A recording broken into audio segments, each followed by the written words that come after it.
जब मेरे बाबा अम्मी की शादी हुई तो बाबा ने हक महर के तौर पर अम्मी के लिए सूरह आले इमरान हिफ्ज़ की। और जब मेरी शादी हो रही थी तो बाबा ने मेरे शौहर को भी यही कहा कि वो मेरे हक महर में कुरान की कोई सूरा हिफ्ज़ करे और उसके बाद शादी करने का कहा गया। मुझे अपने हक महर के लिए कुरान की कोई सूरा का इंतखाब करने के लिए कहा गया तो मैंने सूरतुन नूर का इंतखाब किया। मुझे लग रहा था कि ये सूरा हिफ्ज़ करना बहुत मुश्किल है। एक तरफ शादी की तैयारियां हो रही थी तो दूसरी तरफ मेरे शौहर सूरा हिफ्ज़ कर रहे थे। हर वक्त उनके हाथ में कुरान होता और वह सूरा याद कर रहे होते। शादी से कुछ दिन पहले मेरे शौहर बाबा के पास आए सूरा सुनाने जो उन्होंने पूरी हिफ्ज़ कर ली थी। बाबा बार बार गलती निकालते और शुरू से शुरू करने का बोलते। मेरे शौहर ने आहिस्ता आवाज़ में तिलावत शुरू की। इतना खूबसूरत मंजर मैं कभी नहीं भूल सकती।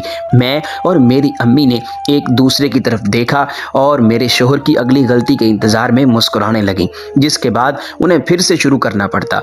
और फिर मेरे शौहर ने एक बार में पूरी सूरा सुना दी, एक लफ्ज़ भी नहीं भूले। सूरा सुनने के बाद मेरे बाबा ने उन्हें गले से लगा लिया और कहा कि मैं अपनी बेटी की शादी करूंगा तुमसे, तुमने उसका हक महर अदा कर दिया है। उन्होंने मुझे कोई माली हक महर नहीं दिया और ना ही हमने कोई कीमती जेवर खरीदे। उन्होंने मुझे कहा कि हम दोनों के दरमियान हलफ मुआहदे के तौर पर अल्लाह के अल्फाज काफ़ी हैं।